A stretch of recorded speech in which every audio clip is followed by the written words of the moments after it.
Hello friends, welcome to the concept YouTube channel. मेरा नाम है विशाल चौहान और यूपीएससी सीएससी प्रीलिम्स के लिए मॉडर्न इंडियन हिस्ट्री की हमने जो सीरीज शुरू करी है उसमें आज हम पढ़ने जा रहे हैं ऑगस्ट ऑफर और इंडिविजुअल सत्याग्रह। सो इंडियन नेशनल मूवमेंट हम पढ़ रहे हैं, freedom struggle for India, right. उसमें आज हम ऑगस्ट ऑफर को समझेंगे, लेकिन आज के टॉपिक पर बढ़ने से पहले स्टूडेंट्स को बताना चाहूँगा, पिछले सभी सेशंस थॉरोली देखिए। Ancient medieval modern art and culture की सीरीज आपको कॉन्सेप्ट चैनल पर मिल जाएंगी, प्लेलिस्ट आपको मिल जाएंगी। सभी सेशंस को थॉरोली देखिए, उनमें पूछे गए सवालों के जवाब मुझे कमेंट में दीजिए और अपना फीडबैक जरूर प्रोवाइड कीजिए कि आपको सेशंस अच्छे लगते हैं, बुरे लगते हैं, या जैसा भी आप फील करते हैं। उसके अलावा इन सभी सेशंस के पीडीएफ आपको कहाँ से मिलेंगे? मेरे Telegram channel Chauhan sir history. सभी स्पेशल क्लासेस के लिंक भी आपको टेलीग्राम चैनल से मिलेंगे। और अगर आपका कोई डाउट रहता है तो आप मुझे डीएम कर सकते हैं इंस्टाग्राम पर, इसी नाम से आपको मैं मिल जाऊंगा। उसके अलावा अगर आप अपने घर के कंफर्ट में बैठकर यूपीएससी सीएससी के लिए थॉरली प्रिपेयर करना चाहते हैं तो अनअकैडमी लेकर आया आपके लिए subscription plans plus and iconic, जिसमें प्लस प्लान में आपको डेली की लाइव क्लासेस मिलती हैं, highly structured courses, live test और क्विजेज और unlimited access to the content.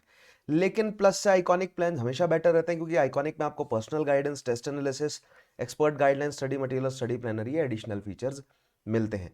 और बेहतरीन इनिशिएटिव अनअकैडमी का that is report and win. अगर आपको कभी भी ऐसा लगता है कि मेरे किसी भी वीडियो में कोई भी इनअप्रोप्रिएट कंटेंट मैंने यूज़ किया है, सो आप रिपोर्ट कर सकते हैं, लिंक आपको वीडियो के नीचे मिल जाएगा।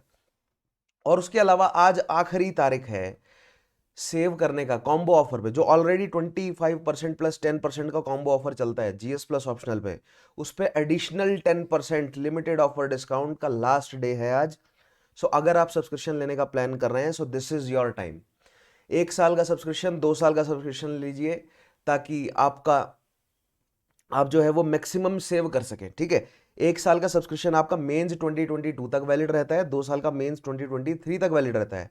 और अगर आप 2 साल का सब्सक्रिप्शन लेते हैं तो उस पर प्रॉमिस मिलता है अनअकैडमी का आपको, कि आपका 2 साल का सब्सक्रिप्शन, अगर आप 2 साल के अंदर अंदर यूपीएससी सीएससी क्रैक नहीं कर सके तो वो 3 साल तक वैलिड रहेगा, यानी कि एक साल का सब्सक्रिप्शन अनअकैडमी की तरफ से आपको एडिशनल मिलेगा, राइट। उसके अलावा स्टडी मटेरियल मिलता है, टेस्ट सीरीज मिलती है, ठीक है। बहुत सारे फीचर्स हैं, तो मेक श्योर कि आप सब्सक्राइब करें। यूपीएससी सीएससी महा सब्सक्रिप्शन ऑफर, जैसे कि मैंने आपको बताया ना कि 1 साल का सब्सक्रिप्शन अगर आप लेंगे तो वो मेंस 2022 तक, 2 साल का मेंस 2023 तक, और साथ में आपको टेस्ट सीरीज भी मिल रही है, 80 टेस्ट पर ईयर, 50 प्रीलिम्स के और 30 मेंस के, जिसमें, और अगर आप 1 साल या उससे ऊपर का प्लान लेते हैं तो वो आपको साथ में मिलती है टेस्ट सीरीज, अदरवाइज उसकी वर्थ 30,000 रुपीज है, राइट। फिनिक्स रिवीजन बैचेस, 1 साल के बैचेस, 2 साल के बैचेस, एनसीईआरटी बैचेस 14 जुलाई से शुरू हो रहे हैं, राइट। सो मेक श्योर कि आप सब्सक्राइब करें और जुड़े इन बैचेस के साथ। और अगर आप एक साथ पेमेंट नहीं कर सकते हैं या नहीं करना चाहते हैं तो लोन फॉर यूपीएससी, बहुत बेहतरीन इनिशिएटिव अनअकैडमी का। कोई प्रोसेसिंग फीस नहीं, कोई हिडन चार्ज नहीं, कोई इंटरेस्ट रेट नहीं, बहुत मिनिमल पेपर वर्क, 2 घंटे के अंदर अप्रूवल, बहुत फ्लेक्सिबल से टेन्योर। हर नई वीडियो के नीचे आपको ये लिंक मिल जाएगा, मेक श्योर इस लिंक से आप चेकआउट करें लोन का प्रोसीजर। उसके अलावा स्टडी मटेरियल, मैंने आपको बोला ना, 20 बुक्स का सेट है, जिसकी अदरवाइज वर्थ 10,000 है, लेकिन अगर आप 1 साल या उससे ऊपर का प्लान सब्सक्राइब करते हैं तो आपको ये स्टडी मटेरियल साथ में मिलता है। अनरेवल यूपीएससी एक और इनिशिएटिव अनअकैडमी का, one stop solution for prelims practice MCQs, 3 videos per day, 10 questions पर वीडियो, 5 बिगनर लेवल के, 5 एडवांस लेवल के, available in Hindi and bilingual. Make sure कि आप सब्सक्राइब करें। उसके अलावा फ्री टेस्ट सीरीज अवेलेबल है, path finder, rise, world affair unlock करने के लिए कोड यूज कीजिएगा चौहान सर हिस्ट्री। और हर संडे स्कॉलरशिप टेस्ट तो होता ही, आप लोग जानते ही हैं, every Sunday 11 AM, Hindi English दोनों में अवेलेबल है। 60 मिनट्स में 60 क्वेश्चंस करने होते हैं आपको, आप अपने एंड्रॉइड डिवाइस पर भी दे सकेंगे। लाइव टेस्ट होगा। To enroll make sure you use the code Chauhan sir history, ठीक है। सो आइए शुरू करते हैं आज का हमारा सेशन। अगस्त ऑफर से हमें कहानी को आगे बढ़ाना है। तो अभी तक हमने क्या समझा इंडियन नेशनल मूवमेंट में, ठीक है। सो 1920s 1930s की कहानी हम देख रहे थे, और 1930s में गवर्नमेंट ऑफ इंडिया एक्ट 1935 आया। उसके बाद इलेक्शंस हुए 1937 में। उस इलेक्शंस में सरकारें, गवर्नमेंट जो है वो प्रोविंशियल लेवल पर गवर्नमेंट फॉर्म करी कांग्रेस के लीडर्स ने, कुछ कोalition की बनी, कुछ मुस्लिम लीग के साथ कोalition हुआ, राइट। कुछ प्रोविंसेस में कांग्रेस मेजॉरिटी की सरकार नहीं बन सकी, कमेंट में बताएंगे कहां कहां नहीं बनी, राइट। लेकिन फिर उसके बाद हुआ क्या? उसके बाद यूरोप में वर्ल्ड वॉर छिड़ गया, और यूरोप में वर्ल्ड वॉर छिड़ गया और इंडिया की पॉलिटिकल सिनेरियो पूरी तरह चेंज हो गया। ठीक है, सो अगर आपने पिछले सेशंस फॉलो किए हैं, डिमांड फॉर पाकिस्तान खास तौर पे, इंपैक्ट ऑफ वर्ल्ड वॉर 2, ये दो टॉपिक्स अगर आपने फॉलो किए हैं तो अगस्त ऑफर आपको आज अच्छे से समझ आने वाला है। इसीलिए मैं बार बार बोलता हूं कि पिछले सेशंस को थॉरली फॉलो करना आपके लिए बहुत ज्यादा जरूरी है।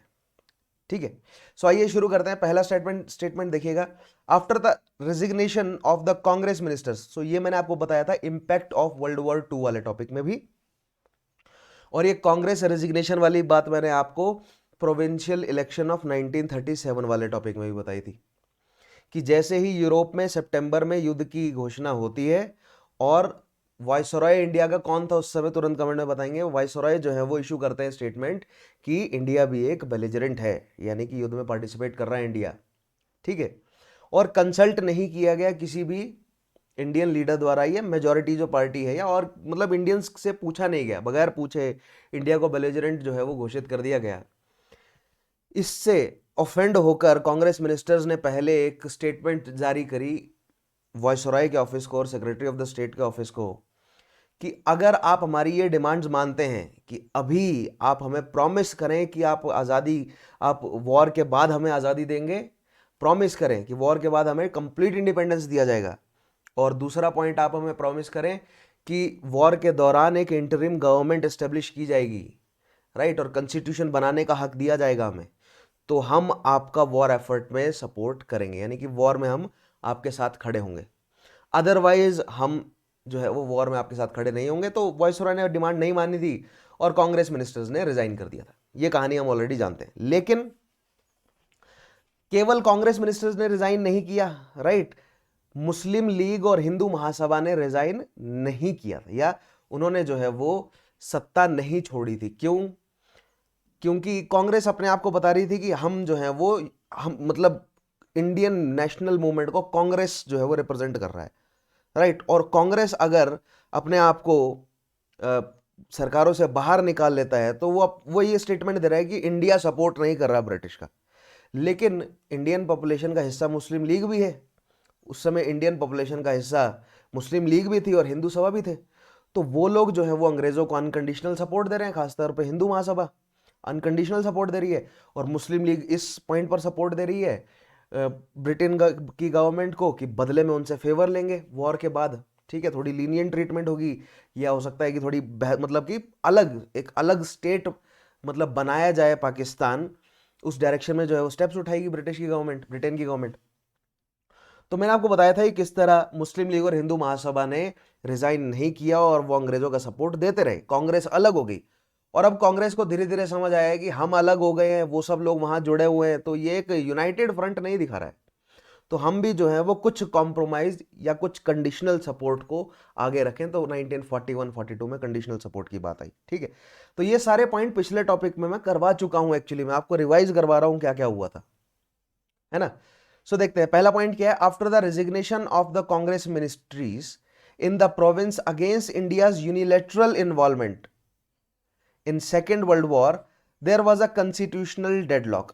लेकिन अब आप कहेंगे कि मुस्लिम लीग और हिंदू महासभा तो थे, फिर कैसा कॉन्स्टिट्यूशनल डेडलॉक? देखिए, मुस्लिम लीग और हिंदू महासभा के मेंबर भले ही प्रोविंशियल लेजिस्लेटिव असेंबलीज में बैठे हों, लेकिन स्टिल इंडियन नेशनल कांग्रेस के लीडर्स की संख्या जो है वो कंसिडरेबल थी। तो अगर वो वॉकआउट करते हैं तो कॉन्स्टिट्यूशनल डेडलॉक खड़ा हो जाता है, right. In the meantime, the war had taken a very serious turn in Europe as well as in Asia. 1941-42 में धीरे धीरे माहौल बिगड़ने लगा, ठीक है, और जो एलाइज है उन पर प्रेशर बढ़ने लगा। क्यों? क्योंकि जापान एक तरफ चाइना के पोर्ट्स को अपने कंट्रोल में कर रहा था और साउथ ईस्ट एशिया पर वो मतलब अग्रेसर हो रहा था साउथ ईस्ट एशिया की तरफ, प्लस पैसिफिक में उसने उत्पात मचाया हुआ था, पर्ल हार्बर पर अटैक कर दिया था, जिससे यूएस भी युद्ध में कूद गया था। दूसरी साइड जर्मनी ने फ्रांस को पूरी तरह दबोच लिया था, ठीक है, अपने कंट्रोल में कर लिया था फ्रांस को, और अब उसने रशिया के खिलाफ जो है वो फ्रंट खोल दिया था। और अगर जल्दी से यूएस का सपोर्ट नहीं आता तो ब्रिटेन को पूरा डर था कि कहीं हमारे ऊपर जो है वो जर्मनी कंट्रोल ना कर ले, ठीक है। सो ऐसा माहौल जो, यानी कि जो एक्सिस फोर्सेस हैं 1941-42 में एक्सिस फोर्सेस जो है वो एलाइज पर हावी थे, ठीक है, इस तरह कहा जा सकता है। सो अगर एक्सिस फोर्सेस अलाइज पर हावी थे तो ब्रिटेन इस समय वनरेबल पोजीशन में था। तो आइए देखते हैं ब्रिटेन इस वनरेबल पोजीशन में क्या स्टेप उठाता है। It was in this background that viceroy lord Linlithgow made an offer to resolve the constitutional deadlock. ठीक है, देखिए 41-42 से पहले 1940 में ही वनरेबिलिटी जो है वो झलक आई थी, जब जर्मनी ने बहुत आसानी से, क्योंकि 40 में जर्मनी ने बहुत आसानी से फ्रांस को कैप्चर कर लिया था, राइट। और अब अगली बारी ब्रिटेन की थी। तो ब्रिटेन तक बात ना पहुंच जाए, यानी ब्रिटेन के इंग्लिश चैनल को पार ना कर ले जर्मनी, इसलिए इंडिया का सपोर्ट बहुत ज्यादा जरूरी था, राइट। तो कॉन्स्टिट्यूशनल डेडलॉक तोड़ना लिथगो के लिए इस समय बहुत ज्यादा जरूरी था। वो अमेरिका का प्रेशर आएगा, आगे समझाऊंगा। क्रिप्स मिशन भी करना है हमें नेक्स्ट टॉपिक में, उसमें बताऊंगा कि यूएस का प्रेशर किस तरह है। लेकिन पूरी मैं आपको थीम बता रहा हूं, ठीक है, कि ब्रिटेन के ऊपर धीरे धीरे प्रेशर बढ़ा। पहले फ्रांस के हार जाने की वजह से, फिर यूएस के युद्ध में उतर जाने की वजह से, फिर जापान के अग्रेशन की वजह से, रशिया के एंटर कर जाने की वजह से। सो 1941-42, इनफैक्ट 43 के शुरुआती सालों तक भी ब्रिटेन पर काफी प्रेशर बना रहा। फिर 43 के बाद धीरे धीरे जो है वो युद्ध का रुख चेंज हुआ, जब एनिग्मा कोड मशीन को तोड़ लिया गया। ठीक है, वो बताया बहुत बाद में गया कि एनिग्मा कोड मशीन को तोड़ा गया, इस वजह से युद्ध जीता है, राइट। एक मूवी है, जरूर देखिएगा, द इमिटेशन गेम। उसमें आपको समझ आएगा कि वर्ल्ड वॉर 2 में एनिग्मा जो मशीन है उसने क्या रोल अदा किया था। ठीक है, थोड़ा सा बायस्ड है वो, लेकिन still you will get the picture. बहुत अच्छी मूवी है। बेनेडिक्ट कम्बरबैक, एलन ट्यूरिंग का रोल उन्होंने अदा किया है। एलन ट्यूरिंग को फादर ऑफ मॉडर्न कंप्यूटर्स कहा जाता है। वैसे तो किसी एक स्वीडिश डिजाइनर ने एक प्रिमिटिव फॉर्म ऑफ कंप्यूटर बनाया था, लेकिन एलन ट्यूरिंग की जो क्रिस्टोफर नाम की मशीन थी, जिसने डिकोड किया था एनिग्मा के जितने भी, मतलब क्या बोलते हैं, क्रिप्टेड जो मैसेजेस होते थे, उसको डिकोड किया था। That was the very first form of a thinking machine, मतलब एक कंप्यूटर का बिल्कुल प्रिमिटिव फॉर्म आप कह सकते हैं। वहाँ से फिर मॉडर्न कंप्यूटर्स जो हैं वो डेवलप हुए हैं वर्ल्ड वॉर 2 से, राइट। सो अगर समय लगे, कभी आपको मूड फ्रेश करना हो तो देखिएगा ज़रूर, अच्छी मूवी है। आगे बढ़ते हैं next. The August offer had 3 major proposals. अब लिथगो ने इंडियंस को ऑगस्ट ऑफर दिया। इंडियंस, मतलब कांग्रेस तो रिजाइन कर चुकी थी, मुस्लिम लीग और हिंदू महासभा अंग्रेजों के साथ जुड़े हुए थे, लेकिन स्टिल कांग्रेस का सपोर्ट बहुत ज्यादा जरूरी था, क्योंकि आम लोगों के साथ जो सोशल बेस है वो सबसे स्ट्रांग किसका था? इंडियन नेशनल कांग्रेस का।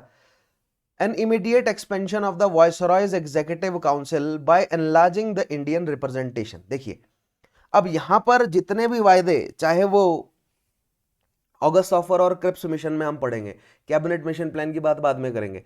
अगस्त ऑफर और क्रिप्स मिशन युद्ध के दौरान दिए गए अंग्रेजों के द्वारा ऑफर्स हैं इंडियंस के लिए। इसमें उन्होंने बहुत, मतलब जो डिमांड 1916 से 1916 से इंडियंस मांग रहे थे, ठीक है, मतलब लखनऊ पैक्ट होने के बाद इंडियंस की डिमांड थी कि मतलब रिस्पॉन्सिबल गवर्नमेंट बनाई जाए। उसके बाद फिर 1920s में स्वराजिस्ट ने डिमांड रखी कि कॉन्स्टिट्यूशन बनाने की तरफ जो है वो स्टेप उठाया जाए, डोमिनियन, मतलब constitution Indian, Indian constitution Indians ही बनाए, डोमिनियन स्टेटस इंडिया में लेकर आया जाए। 1930s में जो है वो सेपरेट इलेक्टोरेट और रिजर्वेशन पर जो है वो बहुत डिबेट हुई, राउंड टेबल कॉन्फ्रेंसेस, और फिर पूर्ण स्वराज पर जो है वो ज्यादा फोकस रहा, किसमें? 1930s के डेकेड में, राइट। तो 1920s, 1930s और 1916 के बाद जो पॉलिटिकल मेच्योरिटी आई है ना, ठीक है, जो इंडियंस की डिमांड है, हमें देखना है कि वो कौन कौन सी डिमांड्स जो हैं वो मानने के लिए तैयार हुए ब्रिटिशर्स। लेकिन यहां पर हमें यह भी समझना है कि उन डिमांड्स को वो उन्होंने कब के लिए माना, मतलब उन्होंने क्या वॉर के दौरान ही वो डिमांड्स पूरी कर देंगे, या वॉर के बाद? क्या वो पोस्ट वॉर के वायदे थे, राइट। तो वॉर के दौरान क्या क्या चीजें उन्होंने मानने को तैयार हुए, और पोस्ट वॉर के वायदे क्या क्या हैं, ठीक है, कि वॉर के बाद देखेंगे हम। आपको अभी प्रॉमिस करते हैं कि वॉर के बाद ऐसा करेंगे, राइट।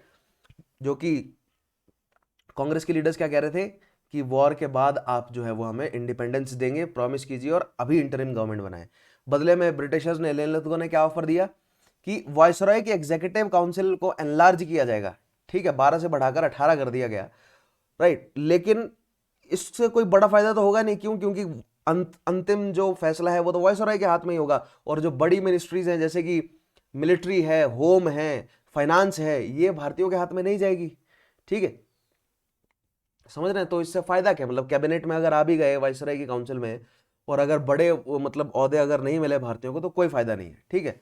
सो ये इमीडिएटली देने का वायदा किया गया, लेकिन इससे कुछ प्रॉफिट निकलता हुआ नजर नहीं आया। दूसरा, establishing a war advisory council, 30 member की एक वॉर एडवाइजरी काउंसिल एस्टेब्लिश करने की बात की गई, जिसमें इंडियन प्रिंसलीज और इंडियन प्रोविंसेस दोनों में से मेंबर्स जो हैं वो नॉमिनेट या इलेक्ट किए जा रहे थे, right, of representatives of British India and princely states. Representatives आएंगे ब्रिटिश इंडिया से इलेक्ट होकर और प्रिंसली से नॉमिनेट होकर, प्रिंसेस ही नॉमिनेट करेंगे, जैसा 1935 के गवर्नमेंट ऑफ इंडिया एक्ट में कहा भी गया था, ठीक है। लेकिन वो फेडरल सिस्टम के लिए कहा गया था। यहां पर वॉर एडवाइजरी काउंसिल की बात की गई, एडवाइजरी काउंसिल की बात की गई, लेकिन फिर वही बात हो गई ना, अंतिम फैसला तो किसका है? गवर्नर जनरल और उसके साथ जो बैठा हुआ है जो मिलिट्री, मतलब जो उसकी काउंसिल में जो वॉर मेंबर है, राइट, काउंसिल का जो वॉर मेंबर है, मिलिट्री मेंबर है, वही लोग फैसला करेंगे। तो ये एडवाइजरी काउंसिल का भी कोई मतलब नहीं बनता है, ठीक है। ये भी इमीडिएट था कि मतलब वॉर के दौरान ये स्टेप उठाएंगे। उसके बाद अ रिप्रेजेंटेटिव कॉन्स्टिट्यूशन मेकिंग बॉडी बनाई जाएगी आफ्टर द वॉर, ये है वायदा, आफ्टर द वॉर हम ये ऐसा करेंगे, ठीक है। तो कॉन्स्टिट्यूशन बनाने की डिमांड जो स्वराजिस्ट ने 1920 से कर रहे थे, उसको पहली बार रिकॉग्नाइज किया ब्रिटिशर्स ने कि इंडिया के लिए कॉन्स्टिट्यूशन इंडियंस खुद बनाए। साइमन कमीशन ने ऐसा करने से मना कर दिया, राउंड टेबल कॉन्फ्रेंसेस ने ऐसा करने से मना कर दिया। गवर्नमेंट ऑफ इंडिया एक्ट में ये बात क्लियर हो गई कि भारतीयों से पूछकर कॉन्स्टिट्यूशन नहीं बनाया जाएगा। लेकिन फिर भी चलो, रेमसे मैकडोनल्ड जो मतलब अवार्ड आया था उसको हटाकर पूना पैक्ट जो है वो लाया गया, वहां पर भारतीयों से पूछा भी गया। सो दैट मीन्स आप कह सकते हैं कि कुछ हद तक गवर्नमेंट ऑफ इंडिया एक्ट 1935 में भारतीयों ने रोल अदा किया, और प्लस गवर्नमेंट जो राउंड टेबल कॉन्फ्रेंसेज हुई हैं वहां पर भी भारतीयों के पॉइंट्स जो है वो सामने रखे गए, ठीक है। तो राउंड टेबल कॉन्फ्रेंसेस में इंडियन से पूछा गया कि कानून कैसे बनाया जाएगा, लेकिन पूरी शक्ति जो है वो भारतीयों को नहीं दी गई कि कॉन्स्टिट्यूशन मेकिंग बॉडी आप खुद बनाइए। अगस्त ऑफर में पहली बार ये ऑफर किया गया कि कॉन्स्टिट्यूशन मेकिंग बॉडी आप लोग खुद बनाइए, जिसकी डिमांड भारतीयों ने पहली बार 1920s में स्वराजिस्ट ने पहली बार की थी। उसके अलावा पहले भी डिमांड हुई थी, लेकिन एक बड़े लेवल पर ना, कांग्रेस ने अपने मंच से अंग्रेजों को जो है वो लिख कर दिया था कि हमें कॉन्स्टिट्यूशन बनाने के लिए बॉडी बना कर दो इंडियंस की, ठीक है। लेकिन फिर साइमन कमीशन आ गया। Constitution making body after the war, ये आफ्टर द वॉर है, where mainly Indians would decide the constitution according to their social, economic and political conceptions, ठीक है। लेकिन अब यहां पर भी फिरकी डाल दी अंग्रेजों ने। देखो बताता हूं, अब कॉन्स्टिट्यूशन बनाने की जिम्मेदारी भारतीयों को दी। अब भारतीयों में जो है वो ब्रिटिश इंडिया है, ठीक है, और प्रिंसली स्टेट्स हैं। अब ब्रिटिश इंडिया में तो चलो कॉन्स्टिट्यूशनल बॉडीज हैं, वहां से तो इलेक्ट होकर सिस्टम आ जाएगा। प्रिंसली स्टेट्स का क्या करेंगे? अब प्रिंसली स्टेट्स तो कुछ मानने को तैयार हैं कांग्रेस की बात, कुछ मानने को तैयार नहीं है, राइट। तो यहां पर भी अभी क्लैरिटी नहीं है कि ये कॉन्स्टिट्यूशनल बॉडी काम कैसे करेगी, ठीक है। वही पुराने वाला गवर्नमेंट ऑफ इंडिया 1935 वाला है कि प्रिंसली स्टेट से नॉमिनेशंस आ जाएंगी और ब्रिटिश इंडिया से भी नॉमिनेशंस आ जाएंगी, या इनडायरेक्ट इलेक्शंस आ जाएंगे, या समझ रहे हैं। तो कहने का मतलब ये कि अभी भी जो है वो बटा हुआ रहेगा माहौल। क्यों? क्योंकि ब्रिटिश इंडिया में भी पार्टियां लड़ेंगी आपस में, इंडियन नेशनल कांग्रेस, हिंदू महासभा अलग लड़ेगी, मुस्लिम लीग अलग लड़ेगी, ठीक है। मुस्लिम लीग कहेगी कि हमारे इंटरेस्ट को प्रोटेक्ट करो, राइट। अब constitution making body after the war, अभी भी अलग राज्य, अलग देश बनाए जाने की अभी तक इस पॉइंट में बात नहीं आई है, यानी पाकिस्तान बनाने की बात अभी तक जो है वो नहीं मानी ब्रिटिशर्स ने। देखते हैं क्या नेक्स्ट पॉइंट में मानेंगे या नहीं मानेंगे। नेक्स्ट, सब्जेक्ट टू फुलफिलमेंट, ये पूरा एक ही स्टेटमेंट है। Political conceptions subject of to fulfilment of the obligation of government regarding defence, minority rights, treaties with states, all India services, no future constitution to be adopted without consent of minorities. ये आ गया देखो point, minorities के consent के बगैर कोई future constitution नहीं adopt किया जाएगा। दैट मीन्स माइनॉरिटी में कौन है? Muslim population. That means Muslim population अगर मना कर देगी तो कोई कॉन्स्टिट्यूशनल चेंज नहीं आएगा। दैट मीन्स मुस्लिम लीग को क्या दे दिया गया? मुस्लिम पॉपुलेशन को रिप्रेजेंट कौन कर रहा था, मतलब बड़े लेवल पर कौन ये कह रहा था कि हम मुस्लिम पॉपुलेशन को लीड कर रहे हैं, ठीक है, और जो कि अंग्रेज रिकॉग्नाइज भी कर रहे थे, Muslim League. So that means indirectly Muslim League को क्या मिल गई? इनडायरेक्टली क्या, डायरेक्टली मुस्लिम लीग को मिल गई यहां पर विटो, ठीक है। तो इस विटो को लेकर जो है वो इंडियन नेशनल कांग्रेस नाराज हो गई। और यहां पर समझ रहे हैं किन किन पॉइंट्स पर, मतलब आपको जब आंसर राइटिंग में आप जाएंगे तो आपको लिखना पड़ेगा ना, कि वैसे तो ये आंसर राइटिंग के लिए नहीं है, बट स्टिल मैं कॉन्सेप्ट आपको समझा रहा हूं। जीएस आप मतलब जो प्री का जीएस का पेपर देंगे तो वहां पर भी घुमा फिरा के कंसेप्चुअल क्वेश्चन बन जाता है, ठीक है, तो आपको पता होना चाहिए, राइट। अब देखिए यहां पर एक सेकंड, ये पॉइंट पूरा पढ़िएगा। A representative constitution making body after the war where mainly Indians would decide the constitution according to their social, economic, political conceptions. उसके अलावा subject to fulfilment of obligation of government regarding defence, ठीक है, कि defence के लिए अब ये बहुत बड़ी डिमांड, ये डिमांड वर्ल्ड वॉर 1 से ही उठी जा रही थी कि डिफेंस में इतना खर्चा मत करो, हमसे पूछकर डिफेंस में खर्चा करो। तो उस पर भी जो है वो अब भारतीय जो है वो फैसला ले सकते हैं। माइनॉरिटी के राइट्स क्या रहेंगे, भारतीय फैसला ले सकते हैं। ट्रीटीज क्या रहेंगी स्टेट्स के बीच में, भारतीय फैसला ले सकते हैं। और इंडियन ऑल इंडिया सर्विसेज कैसे काम करेंगी, यानी सिविल सर्विसेज कैसे काम करेंगी, भारतीय जो है वो खुद से उस पर मतलब लेजिस्लेशन या कानून जो है वो बना सकते हैं। लेकिन माइनॉरिटी के राइट्स पर कोई भी कानून बनाने से पहले माइनॉरिटीज की सहमति, कंसेंट लेना जरूरी है। यानी कि माइनॉरिटीज कह दिया गया, अब माइनॉरिटीज जो भी हों, ठीक है, केवल मुस्लिम लीग को वीटो नहीं गई, माइनॉरिटी वर्ड का इस्तेमाल किया गया, यानी कि एंग्लो इंडियंस को भी, क्रिश्चियंस को भी, यहूदियों को भी, पारसियों को भी, यानी कि जिस प्रोविंस में जो माइनॉरिटी होगी उसके पास वीटो है। अब मैक्सिमम ये माइनॉरिटीज को इंडियन नेशनल कांग्रेस अपने साथ जोड़कर चल रही थी, खासतौर पे पारसी कम्युनिटी को, क्रिश्चियंस को, हिंदुओं को, सिखों को भी ऑलमोस्ट इंडियन नेशनल कांग्रेस अपने साथ जोड़कर चल रही थी। लेकिन मुस्लिम पॉपुलेशन ने इस वीटो को मतलब खुश हो गई, मुस्लिम पॉपुलेशन या मुस्लिम लीग के अंदर लहर सी आ गई कि हाँ वीटो मिल गया हमें, ठीक है। नेक्स्ट पॉइंट, अब रिएक्शन टू ऑगस्ट ऑफर के लिए रिएक्शन क्या है भारतीयों का। The August offer fell short of the demands of Congress because Congress had been demanding the declaration of complete independence now and grant of independence after the war. Congress की demand क्या थी, complete independence की डिक्लेरेशन जो है वो अभी की जाए कि वॉर के बाद आजाद करेंगे, और अभी फिलहाल एक इंटरिम गवर्नमेंट बनाई जाए responsible.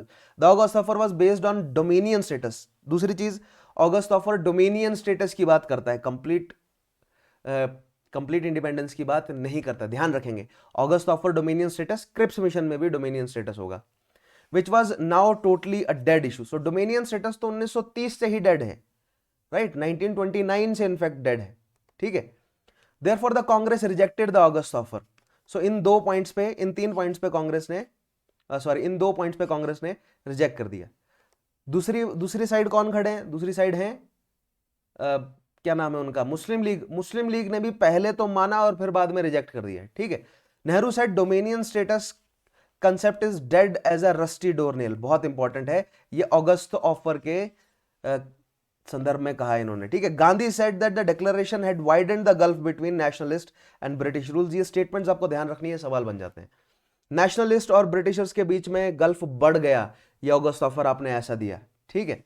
The Muslim league welcomed the veto assurance given to the league and reiterated its position that partition was the only solution to the deadlock, ठीक है।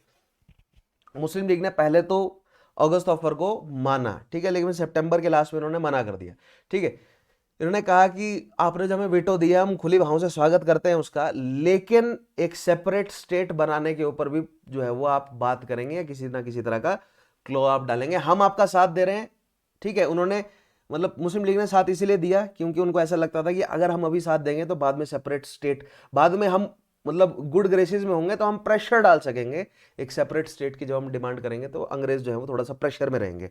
किस प्रेशर में, कि मुस्लिम लीग ने पहले हमारा सपोर्ट किया था, राइट।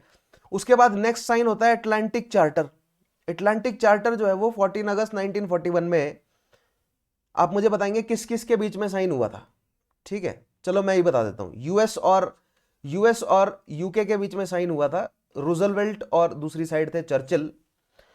और ये साइन क्यों हुआ था, क्योंकि अब यूएस जो है वो युद्ध में कूदने जा रहा था, या कूद चुका था, इनफैक्ट फाइनेंशियली तो कूदा ही हुआ था पहले से ही। और युद्ध के बाद का माहौल क्या होगा, युद्ध के बाद का ग्लोबल ऑर्डर कैसा होगा, उसको डिसाइड किया गया अटलांटिक चार्टर में। और यूएन क्या करेगा और कैसे काम करेगा, यानी कि जो अटलांटिक चार्टर है ना, उसके बाद यूएन, यूनेस्को, यूनिसेफ, नेटो वगैरह जो सब बने हैं, ये अटलांटिक चार्टर पर बेस्ड जो फैसले हैं उसी पर ही बने हैं। यानी कि साउथ ईस्ट एशिया में डीकोलोनाइजेशन होगा, इस तरह के फैसले हुए। ब्रिटिश एम्पायर को मतलब तोड़ा जाएगा, ठीक है, डिसइनकॉर्पोरेट किया जाएगा ब्रिटिश एम्पायर को, इंडियन कॉलोनीज या अन्य जो कॉलोनीज हैं ब्रिटेन, उन कॉलोनीज को छोड़ेगा। इस तरह के फैसले जो है वो अटलांटिक चार्टर में लिए। लेकिन चर्चिल ने उस समय तो मान ली ये बात, बाद में चर्चिल मना कर गया। ठीक है, पहुंचेंगे उस पॉइंट पर भी, जब वर्ल्ड हिस्ट्री पढ़ाऊंगा तो अटलांटिक चार्टर को हम डिटेल में पढ़ेंगे। was a pivotal policy statement issued on 14 August 1941 which defined the allied goals for the post-war world. The charter stated the ideal goals of war which included self-determination and restoration of self-government to those deprived of it. Right, ये point था कि self determination और self government के clause उसमें डले हुए थे, कि यानी भारतीय और अन्य कॉलोनीज की बात चल रही है कि जो कि जिनके पास सेल्फ गवर्नमेंट नहीं है उनको सेल्फ गवर्नमेंट मिले और सेल्फ डिटर्मिनेशन की आज़ादी हो कि वो किस तरह का गवर्नमेंट सिस्टम चाहते हैं। क्या वो डोमिनियन स्टेटस चाहते हैं, वो कॉमनवेल्थ में जुड़े रहना चाहते हैं, वो टोटल इंडिपेंडेंस चाहते हैं, वो मतलब किसके साथ जुड़ना चाहेंगे, वो यूएस के साथ जुड़ना चाहेंगे, यूएसएसआर के साथ जुड़ना चाहेंगे, वो उनकी मतलब डिस्क्रेशन पे होना चाहिए। राइट, और ब्रिटेन को जो है वो अपनी कॉलोनीज वहां से उठानी पड़ेगी। तो यूएस का एजेंडा आप समझ रहे हैं, अब ब्रिटेन अपनी कॉलोनीज उठाएगा तभी तो यूएस अपना इकोनॉमिक सिस्टम डालेगा। राइट, ब्रिटेन को कमजोर करना भी बहुत जरूरी है, ब्रिटेन कमजोर हो पहले इंडिया से, तब ब्रिटेन हटे और फिर यूएस अपनी इकोनॉमिक कॉलोनी इंडिया में डाले। राइट, यूएस साउथ अमेरिका में ऐसा कर रहा था, यूएस साउथ ईस्ट एशिया में धीरे धीरे करने की कोशिश कर रहा था। राइट, वर्ल्ड वॉर 2 के बाद जापान वगैरह को वो कॉलोनाइज करेगा। ठीक है, तो खैर वर्ल्ड हिस्ट्री में जब हम जाएंगे तो इन पॉइंट्स को और डिटेल में समझेंगे। Churchill rejected it's universal applicability when it came to the self-determination of British India, which further disappointed Gandhi and enraged Congress. अब उस समय तो चर्चिल मान गए, ठीक है, लेकिन यूनिवर्सल एप्लीकेबिलिटी, ये पॉइंट देखिए बहुत वेग है। इसमें कहा गया है कि जो भी डिप्राइव्ड है उनकी सेल्फ गवर्नमेंट, उनको सेल्फ डिटर्मिनेशन और सेल्फ गवर्नमेंट दी जाए। स्पेसिफिकली नहीं कहा गया कि इंडिया को आजाद करो ब्रिटेन। राइट, तो चर्चिल जब बाद में मना कर गए कि मैं नहीं मानता इसकी यूनिवर्सल एप्लीकेबिलिटी को, हम कुछ शक्तियों को हम आजाद कर देंगे, कुछ आइलैंड्स को हम आजाद कर देंगे, लेकिन इंडिया हमारी सोल कॉलोनी है, वहां से सबसे ज्यादा कमाई निकल रही है, उसको हम कैसे छोड़ दें।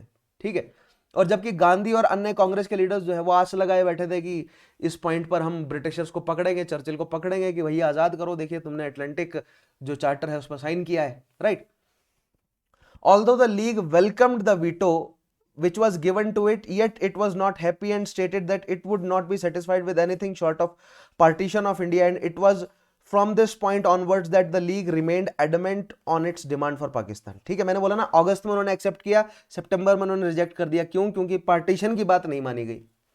पार्टीशन के लिए कोई क्लॉज जो है वो अगस्त ऑफर में नहीं डाला गया, यानी एक इंडियन यूनियन की कंस्टिट्यूशन बनाने के लिए बॉडी बनेगी इंडियन यूनियन की। इंडियन यूनियन वर्ड भी इस्तेमाल नहीं किया गया इनफैक्ट, क्योंकि डोमिनियन स्टेटस देने की बात की जा रही थी, तो ब्रिटिश राज का इंडियन डोमिनियन जो है, इंडियन यूनियन ना कहकर इंडियन डोमिनियन जो होगा ब्रिटिश राज का, उसके लिए कॉन्स्टिट्यूशनल बॉडी जो है वो बनाई जाएगी। जो कॉन्स्टिट्यूशनल बॉडी बनाई जाएगी उसमें भारतीयों की संख्या ज्यादा होगी और भारतीय डिसाइड करेंगे उन मैटर्स को जो मैंने आपको पहले मैटर्स बताए थे। राइट, अब देखते हैं evolution of August offer, evaluation, sorry not evolution but evaluation करते हैं अगस्त ऑफर का। Although the August offer was rejected, it calls for a closer evaluation for the significant points associated with it. देखते हैं क्या क्या point निकल कर आते हैं यहाँ पर। For the first time, the inherent right of Indians to frame their constitution was recognized and the Congress demanded for a constituent assembly was concerned. ठीक है, पहली बार भारतीय अपने लिए जो है वो कानून बनाएंगे, कॉन्स्टिट्यूशन बनाएंगे। इस पॉइंट पर अंग्रेजों ने सहमति दी। क्यों दी सहमति? क्योंकि डूबता मरता क्या नहीं करता, है ना। ठीक है, अंग्रेजों को भारतीयों का सपोर्ट चाहिए था, लेकिन भारतीयों केवल इतना ही शक्ति देने को वो तैयार थे जिससे उनकी कॉलोनी जो है वो डूब ना जाए। तो भारतीयों को देखिए, भारतीयों को यहां पर कॉन्स्टिट्यूशन बनाने की जिम्मेदारी दी गई, बट स्टिल है तो वो डोमिनियन किसके? ब्रिटेन के ही ना। तो लेजिस्लेशन जो है वो ब्रिटिश राजा जो है वो मतलब या ब्रिटिश पार्लियामेंट जो लेजिस्लेशन पास करे वो भारतीयों पर थोपा जा सकता है। क्यों? क्योंकि वायसरॉय या गवर्नर जनरल की शक्तियां वैसी की वैसी रहने वाली थी। ठीक है, next point, also dominion status was explicitly offered. ठीक है, तो यहां पर पहली बार डोमिनियन स्टेटस को ऑफर किया गया। अभी तक डोमिनियन स्टेटस पर मतलब नेग्लिजेंट ही थे, आप मान सकते हैं ब्रिटिशर्स। 1920s में डोमिनियन स्टेटस की डिमांड की गई थी, तब वो नेग्लिजेंट थे। वो कह रहे थे देंगे, देखते हैं, देंगे, कभी देंगे हम, जब तुम तैयार होंगे देंगे। अब पहली बार कहा कि तुम लोग तैयार हो, हम देने को भी तैयार हैं, वॉर के जस्ट बाद तुम्हें हम डोमिनियन स्टेटस दे देंगे। Right, In July 1941, for the first time, the Viceroy's Executive Council was enlarged to give Indians a majority 8 out of 12 seat. 12 में से 8 सीटें दी गई है, 12 को बढ़ाकर बाद में 18 किया गया, लेकिन अभी 41 के बाद जो है वो 12 से बढ़ाकर 18 भी किया गया एग्जीक्यूटिव काउंसिल की सीट्स को। लेकिन 12 में से 8 सीटें भारतीयों को दी गई। 4 मेन जो मतलब ऑफिसेज हैं वो अंग्रेजों ने अपने पास रखे, जैसे कि डिफेंस है, होम है, फाइनेंस है, ये अंग्रेजों ने अपने पास में रखे, right. The British remain charge in defence, finance and home, और गवर्नर जनरल तो है ही। Also, a National Defense Council was set up with purely advisory functions. National Defense Council 30 members की, लेकिन वो एडवाइजरी है।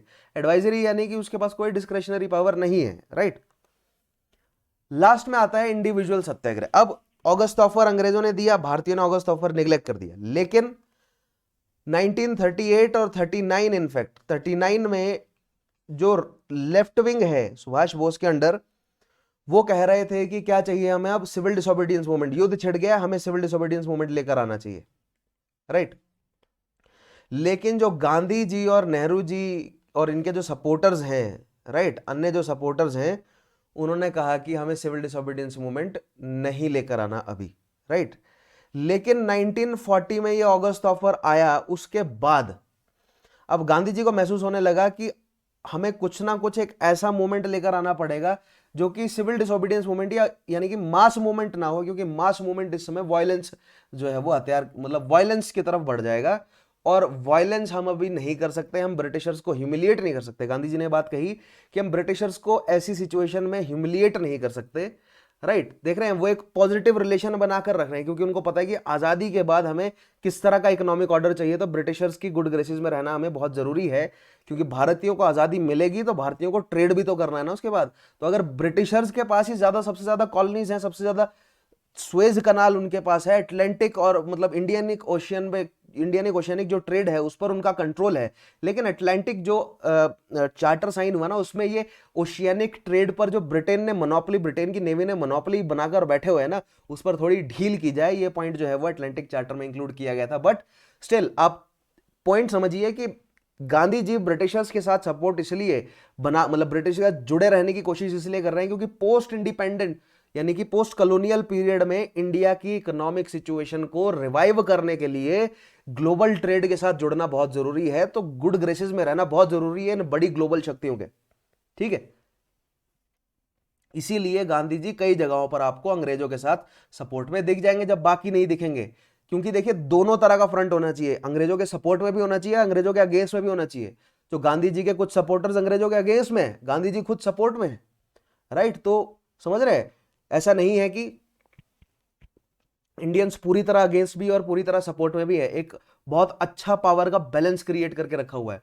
सो वो लोग बेवकूफ नहीं थे, बहुत स्मार्ट थे वो लोग, ठीक है। खासतौर पे गांधी जी तो जीनियस थे, मतलब पॉलिटिकल मनूवरेबिलिटी के अगर आप कंसीडर करें तो, राइट।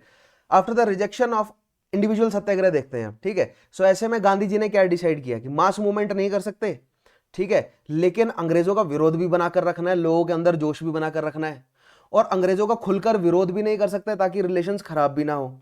तो ऐसे में गांधी जी ने लॉन्च किया इंडिविजुअल सत्याग्रह, कि हर एक जो भी ऐसा लीडर है जो जिसके सपोर्टर्स या जिसकी पैठ ऐसी है कि उसके नाम पर वायलेंस नहीं होगा, ऐसे लीडर्स जो हैं वो अपनी अपनी कैपेसिटी में सत्याग्रह करना शुरू करें। But it was not a mass movement, awareness फैलाने का ज्यादा फीचर था इसका, right.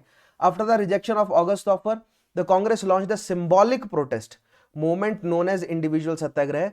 First satyagrahi selected was Acharya Vinoba Bhave, who offered individual satyagraha on 17 October 1940, August, September, October में, right. The second satyagrahi was Jawaharlal Nehru and the third was ब्रह्मादत्त। तीनों को तुरंत जो है वो अरेस्ट कर लिया गया। सो अगस्त में ये इंडिविजुअल सत्याग्रह आया, जितने लीडर्स ने इंडिविजुअल सत्याग्रह किया उनको अरेस्ट कर लिया गया, ज्यादा इफेक्टिव नहीं था। दिसंबर में गांधी जी ने इंडिविजुअल सत्याग्रह वापस ले लिया, लेकिन फिर लोग सामने आ गए कि गांधी जी इंडिविजुअल सत्याग्रह करो, हम लोग जो है वो अपनी गिरफ्तारियां देने को तैयार हैं, वायलेंट नहीं होंगे। गांधी जी को दिखा कि फिर काफी लोग इकट्ठा हो गए। जनवरी 1941 में गांधी जी ने फिर से इंडिविजुअल सत्याग्रह लॉन्च कर दिया, 20,000 लोगों को जेल भेज दिया गया तुरंत। अंग्रेज जो है वो इस समय बिल्कुल मतलब, क्योंकि डिफेंस ऑफ इंडिया एक्ट लगा हुआ था, इंडिविजुअल सत्याग्रह करना यानी कि डिफेंस ऑफ इंडिया एक्ट के तहत जो है वो तुरंत जेल में डाला जाएगा आपको, राइट। तो इन लोगों को डिफेंस ऑफ इंडिया एक्ट के तहत जेल भेजा गया, याद रखेंगे आप। Gandhi launched the individual satyagraha as opposed to the demand of civil disobedience movement from a leftist section within the Congress. However, the movement could not gain much strength or momentum. Right? So left जो मांग रहा था क्या कि civil disobedience movement लाया जाए, गांधी जी ने उसके बदले इंडिविजुअल सत्याग्रह शुरू किया, लेकिन इंडिविजुअल सत्याग्रह ज्यादा सपोर्ट नहीं इकट्ठा कर सका। गांधी जी को दिसंबर 1940 में सस्पेंड करना पड़ा, लेकिन फिर जनवरी 1941 में गांधी जी ने फिर से शुरू किया इसे। पर्पस ऑफ द मूवमेंट क्या है? The individual Satyagraha objective was not to launch a mass movement, ध्यान रखेंगे, not to launch a mass movement, लेकिन लोगों के अंदर जोश जगाए रखना और एट द सेम टाइम अंग्रेजों का विरोध भी नहीं करना है। ठीक है, मतलब खुलकर विरोध नहीं करना है उनको, मतलब दिखना चाहिए कि कांग्रेस के लीडर्स जो हैं वो विरोध भी कर रहे हैं लेकिन वॉर एफर्ट में सपोर्ट भी नहीं कर रहे हैं। ठीक है, but to convey the masses, the state and the world that it was not in support of war efforts made on behalf of India without its consent against the propaganda of government. ठीक है, कि Congress war effort में support नहीं करेगा Britain की, लेकिन वो इतना मतलब बड़े लेवल पर मास मूवमेंट भी नहीं कर रहा है कि ब्रिटेन को भारतीयों की तरफ से समस्या हो जाए, तो गुड ग्रेसेस में रहने की भी कोशिश की जा रही है। Right. The other logic behind this satyagraha was that a mass movement might have turned violent, and Gandhi's moral principle did not allow England to be embarrassed during the war efforts without giving it a chance to understand the Congress point of view. Right? So Gandhi ji यहाँ पर diplomatically खेल रहे हैं, बहुत बेहतरीन diplomacy खेल रहे हैं गांधी जी कि वायलेंट नहीं होने देना। क्यों? क्योंकि अंग्रेजों को ह्यूमिलिएशन, अंग्रेजों को समस्या होगी अगर भारत में वायलेंस हो गया, तो उनको अपनी एनर्जीज को इंडिया में डाइवर्ट करना पड़ेगा। ब्रिटेन में उनकी जो है, मतलब यूरोप में उनकी एनर्जीज जो है वो, कहने का मतलब कि युद्ध में वो कंफ्यूज हो जाएंगे, कंफ्यूजन फैल जाएगी कि इंडिया को संभालें या यूरोप को संभालें।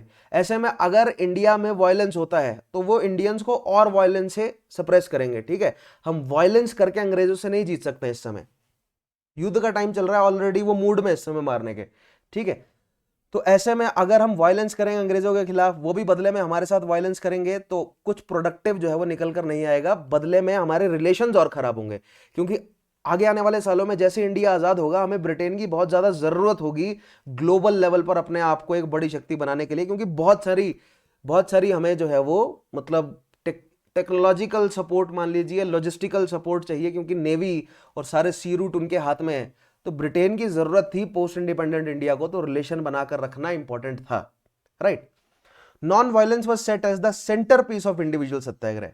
इंडिविजुअल सत्याग्रह का नॉन वायलेंस बहुत ज्यादा जोर दिया गया। ऐसे ही लीडर्स को मतलब इंडिविजुअल सत्याग्रह करने की इजाजत दी गई जिनके सपोर्टर्स या जिनकी पैंठ इतनी है कि वो वायलेंस नहीं होने देंगे अपने एरिया में। राइट। लेकिन धीरे धीरे मूवमेंट जो है वो वीक होने लगा, क्योंकि लीडर्स को जेल में डाल दिया गया।